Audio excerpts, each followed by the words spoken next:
बहुत समय पहले सेरेंडिपिटी नामक शहर में दो आत्माएं रहती थीं, आर्या और ईथन।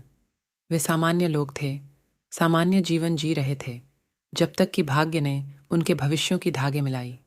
आर्या एक स्वतंत्र कलाकार जो जीवन के साधारित्य को रंगीन अद्वितीयता में बदलने का शौक रखती थी, अपने दिनों को शहर को देखती एक सुंदर सी स्टूडियो में चित्रित करती थी। वहां से शहर की दृष्टि को लपेटे हुए उसके लिए एक स्वर्ग सा स्थान था।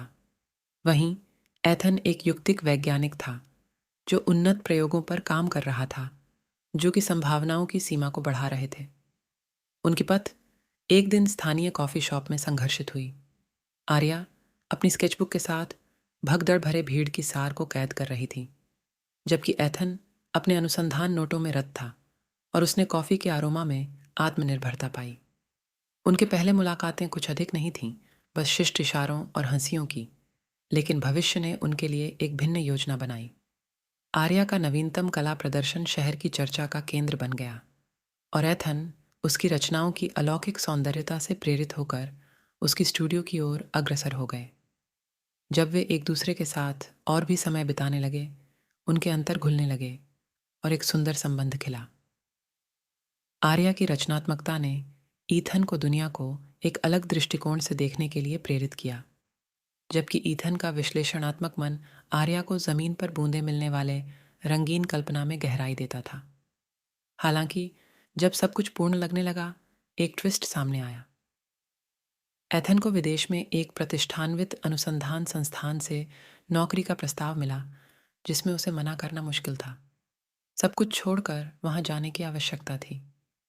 प्रेम और पेशेवर विकास के बीच के दुविधा में फंसे हुए आर्या और ईथन ने खुद को एक रोड के किनारे पाए। आने वाले अलगाव की आभास से उनका प्रेम उगा था।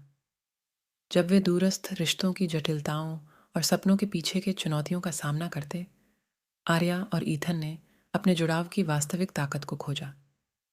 उन्होंने सीमा बाहर संवाद करना सीखा, कला, पत्र और अनियमित वीडियो कॉल्स के माध्यम से भौतिक अंतर को मिटाने के लिए। हालांकि जब सब कुछ सही लगने लगा, एक पलट हुई।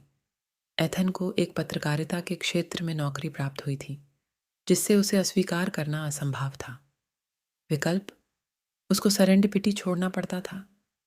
दूरी और पेशेवर विकास के जटिल संघर्षों में आर्या और ईथन ने खुद को समस्या की धूप में पाया। उन्होंने देखा कि क्या उनका प्रेम दूरस्थता की परीक्षा का सामना कर सकता है, या क्या ये उनकी सपनों के विरुद्ध दब जाएगा। केवल समय ही बताएगा कि आर्या और ईथन के प्रेम कहानी का क्या भविष्य है। प्रेम, सहनशीलता और भविष्य की अथाह शक्ति से